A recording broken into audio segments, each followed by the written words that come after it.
There is a tiny network of arteries on your heart, and if just one of them fails, it can decide life or death. So what do these arteries actually look like? Where are they located?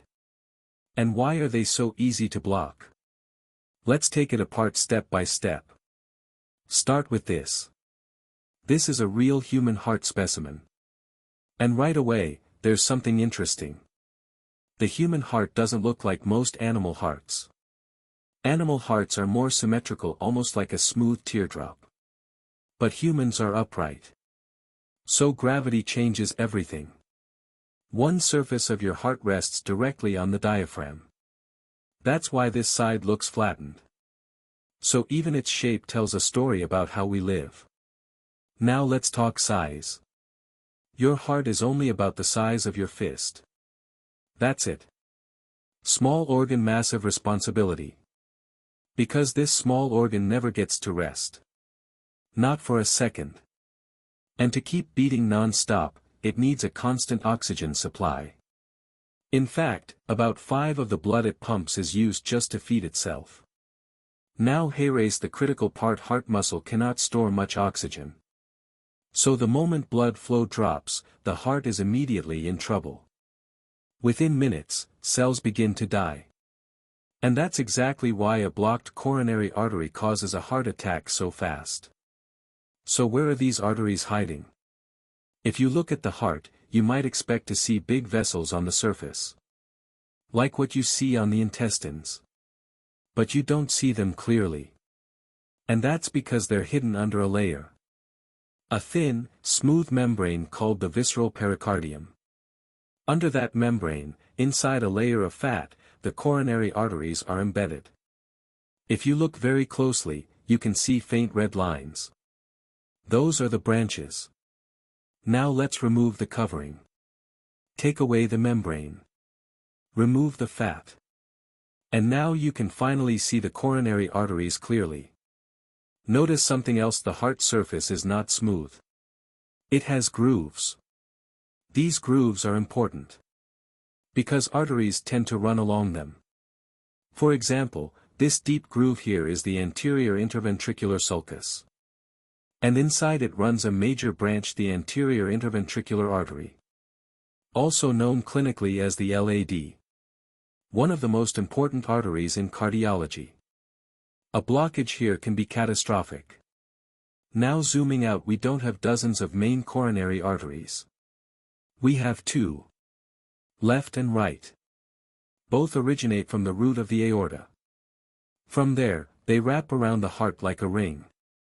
This ring-shaped groove is called the coronary sulcus. Think of it like a crown sitting around your heart. That's exactly where these arteries run. From that ring, they send branches downward into the heart muscle, supplying different regions. And here's why that matters: if a blockage happens in different branches, different parts of the heart die. Different outcomes. Different levels of danger. Now let's answer an important question: do these arteries go inside the muscle? Normally, they stay on the surface. And that's actually a good thing. Because your heart is constantly squeezing. If the arteries were buried deep, they'd be compressed every beat. But sometimes, a segment of the artery dives into the muscle. That condition is called a myocardial bridge. When the heart contracts, that muscle presses down on the artery, reducing blood flow. That's how ischemia can happen even without plaque. Now let's go back to the origin again. Coronary arteries arise just above the aortic valve. From the left and right aortic sinuses.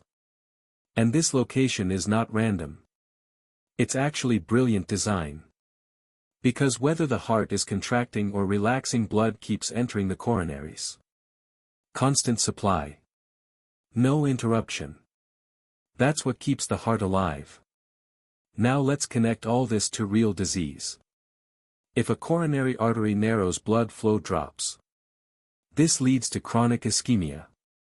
Over time, the heart adapts by thickening. But that's not healthy. If the artery spasms, blood flow can suddenly stop. That's angina. Chest pain. A warning sign. But the most dangerous scenario is complete blockage. A plaque ruptures. A clot forms.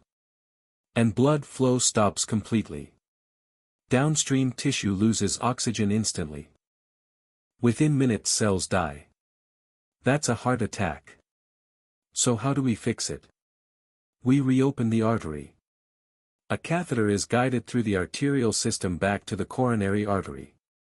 To the blockage. Then a stent is deployed. It expands, forcing the artery open. Blood flows again. Oxygen returns. Heart muscle survives. And that is the difference between life and death. Now let me ask you, what do you want to understand next? Leave it in the comments. I read every one. And they'll turn the most requested topics into the next deep dive. If you want clear, real medical knowledge without the confusion, hit subscribe. This is where you actually understand your body.